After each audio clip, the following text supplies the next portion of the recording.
혹 내가 내게 말하기를 그러면 하나님이 어찌하여 허물하시느냐 누가 그 뜻을 대적하느냐 하리니 이 사람아 내가 누구이기에 감히 하나님께 반문하느냐 지음을 받은 물건이 지은 자에게 어찌 나를 이같이 만들었느냐 말하겠느냐 토기장이가 진흙 한 덩이로 하나는 귀히 쓸 그릇을 하나는 천히 쓸 그릇을 만들 권한이 없느냐 만일 하나님이 그의 진노를 보이시고 그의 능력을 알게 하고자 하사 멸하기로 준비된 진노의 그릇을 오래 참으심으로 관용하시고 또한 영광 받기로 예비하신 바 긍휼의 그릇에 대하여 그 영광의 풍성함을 알게 하고자 하셨을지라도 무슨 말을 하리요 이 그릇은 우리니 곧 유대인 중에서뿐 아니라 이방인 중에서도 부르신 자니라 호세야 그래도 이르기를 내가 내 백성 아닌 자를 내 백성이라 사랑하지 아니한 자를 사랑한 자라 부르리라. 너희는 내 백성이 아니라 한 그곳에서 그들이 살아계신 하나님의 아들이라 일컬음을 받으리라. 또 이사야가 이스라엘에 관하여 외치되 이스라엘 자손들의 수가 비록 바다의 모래가 들지라도 남은 자만 구원을 받으리니 주께서 땅 위에서 그 말씀을 이루고 속히 시행하시리라. 또한 이사야가 미리 말한 바 만일 만군의 주께서 우리에게 씨를 남겨두지 아니하셨더라면 우리가 소돔과 같이 되고 고모라와 같았으리로다. 함과 같으니라. 극단적인 이야기들이긴 하지만 오늘 본문을 이해하는 데 도움이 돼서 제가 이제 이야기를 합니다. 모태신앙으로 자라나셔서 늘 교회에서만 생활하시던 장로님이 계셨습니다. 이 장로님이 사역도 충실하게 잘 하셨는데 은퇴하시고 그리고 이제 돌아가실 때가 다 돼서 지병을 앓았습니다. 근데 너무나도 그 고통이 심해서 힘들어 하셨어요. 그 자녀들이 아버지의 고통을 덜어드리기 위해서 찬송을 부릅니다. 아버지가 너무 아파하시니까 이제 찬송을 부르는 거예요. 한참 찬송을 부르는데 갑자기 아버지가 버들떡 일어서시더니 자녀들이 부르고 있던 그 찬송가 요즘에 성경책하고 찬송가가 합본이잖아요. 그걸 뺐더니 그걸 찢으시는 거예요. 그러면서 예수는 뭔 예수고 천국은 뭔 놈의 천국이냐? 다 쓸데없는 일이다. 그러는 거예요. 그리고 며칠 뒤에 돌아가셨습니다. 왜 그러셨을까요? 이분에게는 마지막 죽음 앞에서 천국이 실감되지 않았기 때문에 그런 거예요. 죽음 앞에서 아무것도 느껴지지 않습니다. 그러니까 평생을 예수를 믿었는데 예수는 뭔 예수고 천국은 뭔 놈의 천국이냐.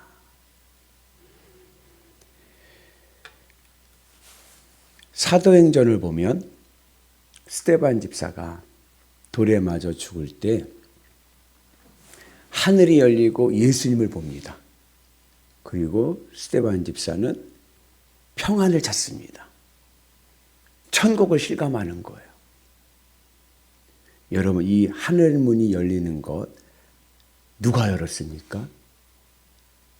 스데반이 열었습니까? 하나님이 열어주셨습니까? 반대되는 이야기도 있습니다. 평생을 도박과 그리고 유흥으로 즐겼던 남봉꾼 할아버지가 계셨어요. 평생을 그렇게 사셨는데 마지막 돌아가시기 전에 세례를 받습니다. 그리고 이 할아버지가 기도를 합니다. 하나님, 저는 죄인입니다. 저의 죄를 용서하여 주옵소서. 회개를 하는 거예요. 그러더니 얼마 안 지나서 자녀들에게 이렇게 얘기합니다. 얘들아, 구름이 이불 아래로 지나간다. 그러는 거예요. 성경에서 구름은 하늘 천국과 이 세상을 구분하는 경계선입니다. 근데 그 구름이 이불 아래로 지나간다는 것은 이 할아버지에게 하늘의 문이 열렸다는 겁니다. 그러면 평생을 예수님을 믿은 장로님에게는 왜 하늘의 문이 열리지 않았고, 평생 남봉꾼으로 살다가 죽기 전에 예수 믿은 이 할아버지에게는 왜 하늘 문이 열렸습니까? 이거 누가 한 겁니까?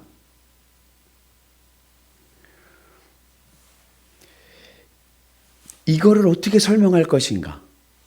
그죠? 이 문제를 우리 임상에서 경험할 수 있는 거예요. 이건 교리라기보다는 경험해서 이제 아는 거예요. 오늘 사도 바울의 말씀은 경험으로 하는 겁니다. 사도 바울이 지난 시간에 봤듯이 이런 말씀을 했죠. 같이 봅니다. 그런즉 하나님께서 하고자 하시는 자를 긍휼히 여기시고 하고자 하시는 자를 완악하게 하시느니라. 이게 애굽 바로 왕 얘기죠.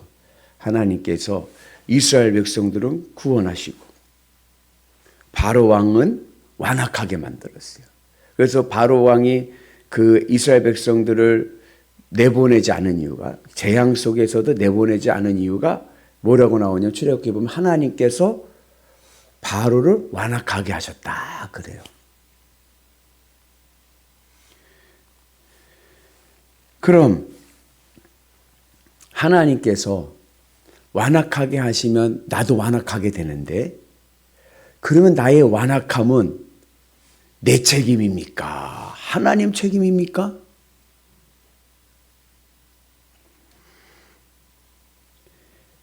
하나님께서 절대 주권을 가지고 선택하시고 이스라엘은 구원하시고 바로는 완악하게 해서 심판받게 하셨는데, 그러면 선택받지 못해 구원받지 못한 자는 누구 책임입니까? 내 책임입니까? 하나님 책임입니까? 목사님 오늘 너무 질문을 많이 하시는 것 같은데요. 심각하게 구원에는 인간의 책임성이 있습니다.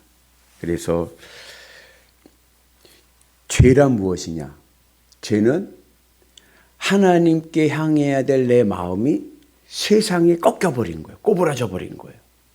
그래서 세상 것으로 기쁘고 만족하라는 것이 죄입니다. 빗나간 거예요.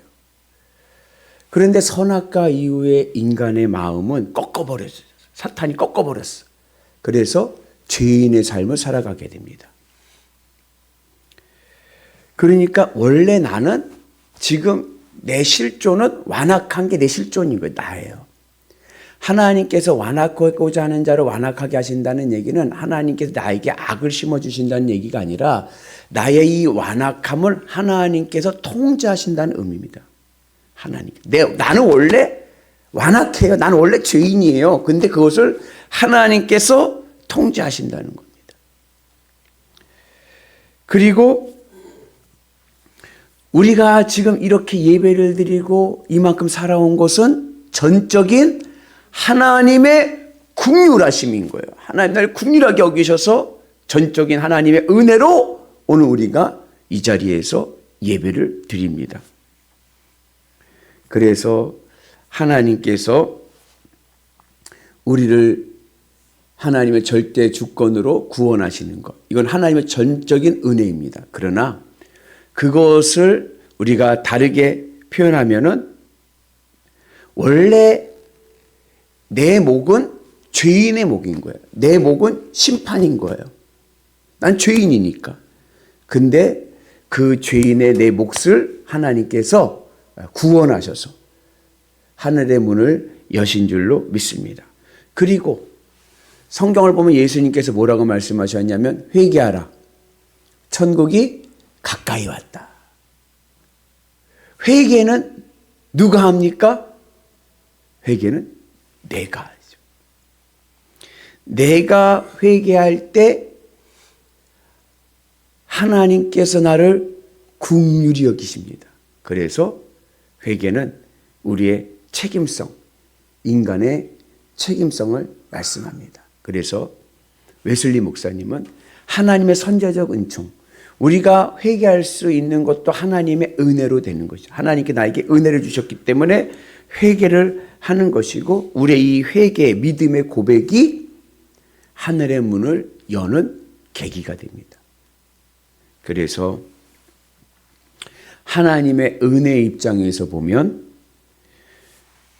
내가 구원받은 것 전적인 하나님의 은혜입니다. 이건 하나님의 선택입니다. 그런데 회개의 입장에서 보면 내가 구원받지 못한 것 내 책임입니다. 내가 회개하지 않았기 때문에 그렇습니다. 하나님 나에게 은혜를 주시는데 내가 거부했기 때문에 그렇습니다. 그래서 하나님의 선택과 인간의 책임성은 논리로 보면은 모순 같아요. 그죠? 아니, 하나님이 전적으로 선택하셨다면서요. 그럼 하나님 책임 아닌가요? 아, 목사님 또 갑자기 왜 회개를 얘기하셔서 인간의 책임성을 얘기하세요? 이게 논리로 보면 모순 같지만 이게 모순으로 보지 마시고 하나님의 구원의 신비입니다. 그래서 은혜의 관점에서 보면 내가 구원받은 것 전적인 하나님의 은혜입니다. 그런데 내가 살아갈 때, 내가 세례를 받고 내가 믿음 생활할 때는, 내가 신앙 생활할 때는 어떻게 느껴져요? 내가 회개하고 내가 믿음의 결단을 내린 거예요.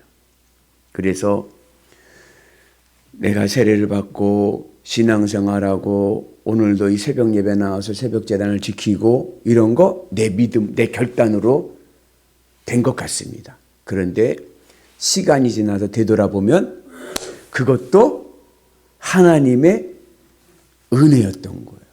그 찬송가 301장에 보면 지금까지 지내온 것 주의 크신 은혜라. 제가 신방언에 보면요, 공통적인 것 중에 하나가 뭐냐면 연세를 좀 드신 늘푸른부 있잖아요. 신방가 늘푸른부에게 가서 늘푸른부 이제 신방 가서 권사님, 집사님 제일 좋아하시는 찬송가 한 장 같이 부를까 그러면은 영락 없이 나오는 게 몇 장? 301장인 거예요. 지금까지 지내온 걸 하나님의 크신 은혜라. 네. 내가 한 줄 알았는데 아니었어요. 하나님이 하신 거였어요. 그죠? 근데 내가 과정 속에서는 이건 내 믿음으로, 내 결단으로, 내 헌신으로 한 거야. 돌아보면 모든 게 하나님의 은혜. 왜 사도 바울이 하나님의 선택, 주권을 강조하냐? 사도 바울이요, 전도 여행을 3번이나 했어요. 근데 이상한 걸 하나 발견하게 된 거예요. 그게 뭐냐? 여러분, 유대인들은 하나님의 선택받은 백성들이라고 늘 이야기하는 하나님의 백성들입니다. 그들에게는요, 율법이 있었습니다. 하나님의 말씀이 있었습니다. 절기가 있었습니다. 그죠? 그들이 지식이 없거나 그들에게 뭐가 없어서가 아닙니다. 그런데 이상하죠? 유대인들은요, 복음을 받아들이질 않는 거예요.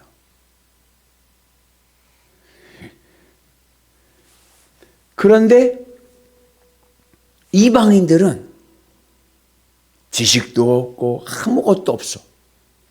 배경 지식이 없잖아요. 경험도 없고 절기도 없고. 그런데 그들은 복음을 받아들이는 거예요. 이거는 사도 바울의 선교의 경험으로 온 겁니다. 아, 복음은 하나님의 전적인 은혜구나. 이건 지식이 있다고, 경험이 있다고 믿는 게 아니라 하나님이 그들을 열어주셔야, 하나님이 그들을 선택하셔야 믿는구나. 이것을 바울이 경험으로 깨닫게 된 겁니다. 그래서 로마서 9장에서는 이 하나님의 선택에 대한 말씀을 강조하고 있는 겁니다. 그러나 돌아보면 그 믿음의 하나님의 선택의 은혜 안에 우리의 회개와 우리의 결단에 믿음의 고백이 녹아져 있는 거죠. 그래서 우리가 하나님의 전적인 주권의 선택과 우리 인간의 믿음의 고백의 책임성, 이것을 서로 논리로 뭐가 먼저냐, 뭐가 우선이냐, 닭이 먼저냐, 달걀이 먼저냐 이런 식으로 논하는 게 아니라 이건 신비다. 구원의 신비. 하나님의 섭리의 신비. 그래서 내가 믿고 내가 회개하고 내가 순종하는 것 같아도 돌아보면 모든 게 하나님의 은혜이고 그 하나님의 은혜 안에 나의 순종과 결단과 믿음의 고백이 녹아져 있는 줄로 믿습니다. 그래서 오늘도 하나님의 은혜입니다. 아멘이시죠? 그러나 그 안에 내 믿음이 녹아져 있습니다. 주님의 은혜 안에서 오늘도 믿음으로 한 걸음 한 걸음 주님에게를 가게 되면 내 삶이 하나님의 은혜로 채워지는 풍성함을 누릴 줄로 믿습니다. 하늘의 문이 열릴 줄로 믿습니다. 그 은혜로 승리하시기를 주님의 이름으로 축복합니다.